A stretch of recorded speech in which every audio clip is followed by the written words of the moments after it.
Let's be real. Studying can feel like a total chore. But what if we could transform it from something you dread into a skill you can actually master? We're going to dive into some proven strategies that help you learn effectively so the information actually sticks. You know the feeling, right? You've spent hours highlighting, you've reread every chapter, you've put in the time, but then the test comes and poof, your mind just goes blank. It is so frustrating and it feels like a complete waste of time. And hey, you are definitely not alone in this. Turns out, this survey shows that the most common study method is just rereading notes. It's a really passive and, honestly, inefficient way to learn. So today, we're going to swap that out for something way more powerful. This right here is our guiding principle. Success isn't about being some kind of natural genius. It's really about having a system for learning effectively. And the good news is, anyone can build one. Okay, so to build that system, we first need to understand the hardware we're working with, our brain. Knowing how your memory actually works is the absolute key to making it work for you. So memory basically has three jobs to do. First, there's encoding. That's when you're first making sense of new info. Then storing, when you file it away. And finally, retrieving, when you need to pull it back out.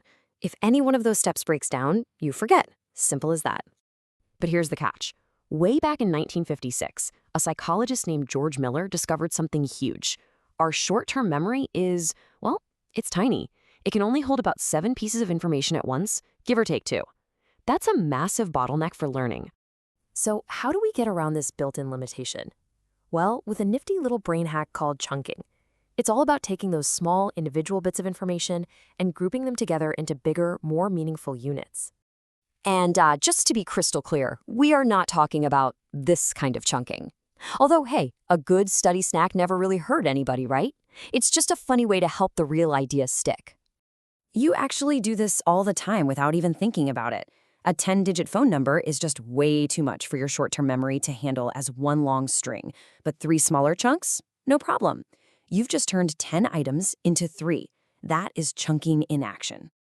All right, now that we get our memory's limits and this whole chunking hack, let's start filling our toolkit with 3 seriously powerful, evidence-based study strategies. First things first, let's bust the biggest myth in studying, the all-nighter. I know, cramming feels productive, but what it really does is flood your short-term memory. It never gives your brain the chance to build the strong connections needed for long-term recall. The smarter strategy is its total opposite, spaced practice. So what is spaced practice? Well, instead of one epic 10-hour study marathon, you do 5 2-hour sessions spread out over a week. Spacing it out signals to your brain that this information is important and worth holding on to. It gives it the time it needs to move from short-term to long-term storage. Remember, little and often wins the race. Strategy number 2 is retrieval practice. This is the ultimate antidote to just passively rereading your notes. It's about actively pulling information out of your brain. Use flashcards, do practice questions, try to explain a concept out loud to a friend. Every single time you retrieve a memory, you make it stronger. And finally, we have interleaving. Now, this one can feel a little harder in the moment, but trust me, it's way more effective. Instead of blocking out all your time for math, then all your time for history, mix them up. This forces your brain to work a little harder, building stronger and more flexible connections between ideas. Okay, you've hacked your memory, you've stocked your toolkit. But all of this comes down to game day, doesn't it?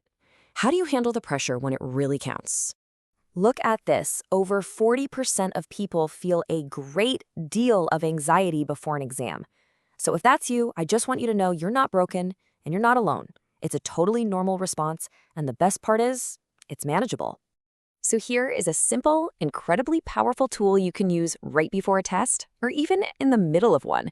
It's called the 60-second reset. First, take a deep breath in for 4 seconds, hold it for 2, and then slowly exhale for 6. Do that about 5 times. This calms your nervous system.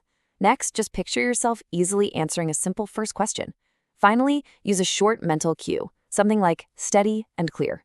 This whole process can break that panic cycle and bring your focus right back where you need. Woo! We've covered a lot.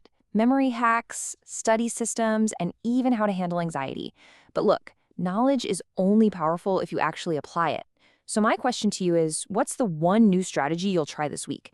Is it spaced practice, retrieval, interleaving, or maybe that 60-second reset?